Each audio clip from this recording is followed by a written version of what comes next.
हमको क्या पता कि क्या मंगल हो रहा है। हम अज्ञानी जीव अपनी सोच को मंगल मानते हैं।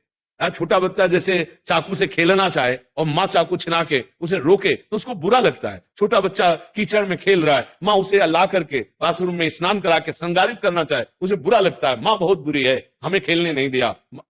हम ऐसे बालक हैं अज्ञानी, हम विषयों में खेल रहे, हम मांग क्या कर रहे, नाशवान पदार्थों की। अरे सत्य सच्चिदानंद भगवान से एक बार ये मांगो कि मुझे मुक्त कर दो, इस माया से मुक्त कर दो, नाथ मुझे अपना भजन दे दो, मुझे भगवत प्राप्ति करा दो। ये बात तो ठीक है। अब लौकिक वस्तुएं मिल भी जाएंगी तो क्या तुम्हारी मांग खत्म हो जाएगी? सोचो, क्या मांग खत्म हो जाएगी? पर अज्ञान की ऐसी धरा है कि हम भगवान पर ही अश्रद्धा करने लगते हैं। अश्रद्धा का मार्ग नहीं है।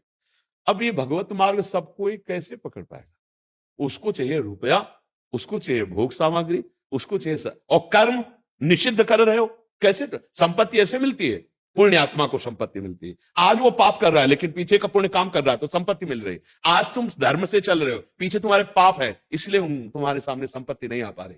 ये सुख और दुख, शुभ और अशुभ कर्म का परिणाम होता है। भजन करो, दोनों को रौंद दो, शुभ और अशुभ, और निकल चलो भगवान के पास। हमारी तो राय यही है, मत फंसो सुख और दुख में। नहीं तो मानव जीवन केवल सुख दुख के लिए नहीं, बहुत है हिसाब किताब।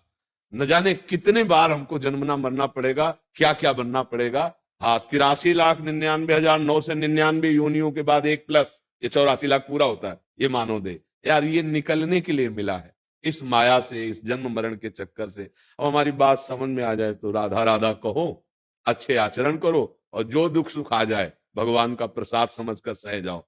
ऐसा दुख ही नहीं देंगे कि आप सह ना पाओ, पक्का समझ लीजिए। अगर आप भगवान की शरण में हो तो ऐसा नहीं, वही दुख दूसरे को परास्त कर देगा, लेकिन आप भगवान की शरण में हो तो आपको परास्त नहीं करेगा। ये हम छाती की बात कह रहे हैं।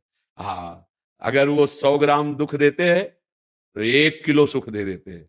भारी पड़ जाता है दुख के ऊपर सुख, वो दुख दवा बेचारा में करता रहता है, कुछ नहीं कर पाता। मान लो हमारी बात, मान लो ये भगवान का सिस्टम है, कानून है।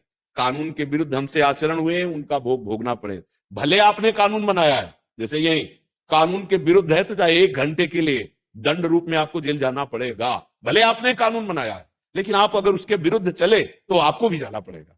भगवान ये लीला करके स्वयं दिखाए हैं। ऐसे आचरण किए जाए जिससे भगवान प्रसन्न हो जाए और हमारा दुख सुख ये दोनों मायाकृत है, इससे छूट जाए और प्रसन्नता को प्राप्त हो, परमानंद को प्राप्त हो। अब हमारी बात समझ जाओ तो राधा राधा रटो, सब ठीक हो जाएगा। राधा राधा रटो, अश्रद्धा करने से कुछ नहीं होने वाला, भगवान में फर्क नहीं पड़ेगा। मेरे भगवान तो ऐसे है कि तुम्हारे गाली से, तुम्हारी निंदा करने से, ना मानने से उनको फर्क नहीं पड़ेगा, तुम गंदे हो जाओगे। अगर जिसको ये डर होता है ना कि मेरा भगवान देख रहा है, तो हमसे फिर पाप नहीं बनते। तो लगता है यार नहीं नहीं, कोई और देखे चाहे ना देखे, भगवान तो देख रहा है ना, हम बच जाएंगे। आस्तिकता हमें बचा लेगी, आस्तिकता हमारा मंगल कर देगी, नास्तिकता हमें नष्ट कर देगी। क्यों नास्तिकता की तरफ जा रहे हो? कामनाओं को लेकर के जा रहे हो।